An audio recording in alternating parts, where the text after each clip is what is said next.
Assalamualaikum teman-teman. Sebelum kita memulai ke videonya, jangan lupa like, comment, and subscribe.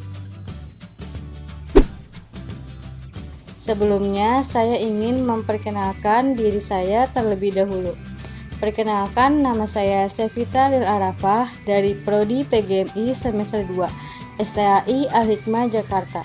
Di video kali ini, saya akan menjelaskan aktivitas-aktivitas kejiwaan untuk memenuhi tugas ujian akhir semester mata kuliah Psikologi Pendidikan yang diampuh oleh Hajah Yayah Robiatul Adawiyah MPD. Apa sih yang dimaksud dengan aktivitas kejiwaan? Nah, aktivitas kejiwaan adalah suatu tingkah laku manusia, baik yang teramati maupun tidak teramati. Segenap tingkah laku manusia mempunyai latar belakang psikologinya. Karena itu, secara umum, aktivitas kejiwaan itu dapat dicari hukum psikologinya yang mendasarinya. Adapun aktivitas kejiwaan yang berhubungan erat dengan psikologi pendidikan. Yang pertama, pengamatan. Yang kedua, tanggapan. Yang ketiga, fantasi. Yang keempat, pikiran. Yang kelima, perhatian. Yang keenam, perasaan. Yang ketujuh, ingatan. Dan yang terakhir, kemauan. Selanjutnya, pengamatan. Pengamatan adalah manusia dapat mengenali lingkungan yang nyata, baik dalam dirinya sendiri maupun di luar dirinya, dengan menggunakan organ-organ inderanya. Itu disebut dengan modalitas pengamatan. Nah, di sini ada macam-macam modalitas pengamatan. Yang pertama, penglihatan. Yang kedua, pendengaran. Yang ketiga, perabaan. Yang keempat, pembauan. Yang kelima, pengecapan. Berikutnya, tanggapan. Tanggapan adalah manusia memiliki indera untuk mengamati segala sesuatu yang ada di dalam lingkungannya. Ada 3 macam tanggapan, yaitu yang pertama, tanggapan masa lampau. Yang kedua, tanggapan masa sekarang. Yang ketiga, tanggapan masa mendatang.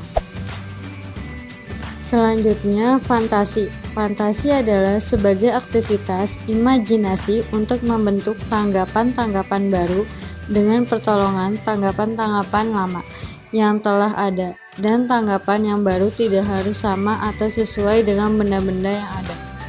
Fantasi dapat dibedakan menjadi 2, yaitu fantasi sengaja atau yang disadari. Fantasi sengaja dapat dibagi menjadi 2 macam, yaitu yang A, fantasi sengaja secara pasif, yang B, fantasi sengaja secara aktif. Berikutnya, ingatan. Ingatan adalah meletakkan pengetahuan dengan mengamati secara aktif. Fungsi ingatan meliputi 3 aktivitas, yaitu yang pertama, mengamati, yang kedua, menangkap atau menerima kesan-kesan, yang ketiga, menyimpan, yang keempat, memproduksi kesan-kesan. Selanjutnya, pikiran. Pikiran adalah sebagai kondisi letak hubungan antara bagian pengetahuan yang telah ada dalam diri yang terkontrol oleh akal. Berpikir merupakan proses yang dinamis yang menempuh 3 langkah. Yang pertama, pembentukan pikiran melalui proses dan mendistribusikan ciri-ciri yang sejenis.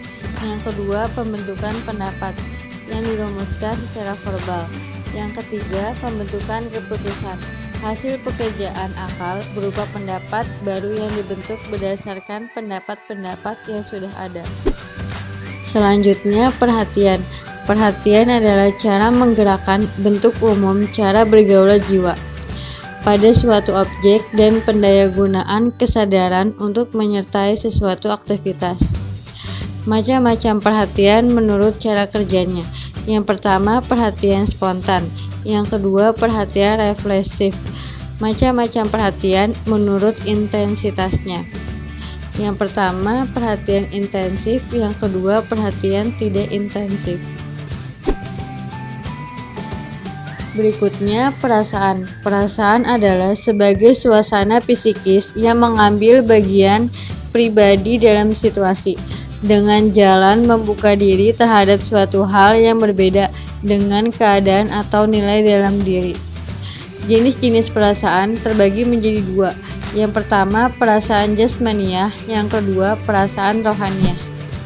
Dan yang terakhir, kemauan. Kemauan adalah fungsi jiwa untuk dapat mencapai sesuatu dan merupakan kekuatan dari dalam. Kemauan bukan berarti keinginan. Orang yang ingin belum tentu mau, dan sebaliknya orang yang mau belum tentu ingin. Kemauan berdasarkan hasil belajar, maka pendidikan mempunyai peranan penting dalam mengendalikan kemauan. Sekian dari saya, terima kasih. Semoga bermanfaat.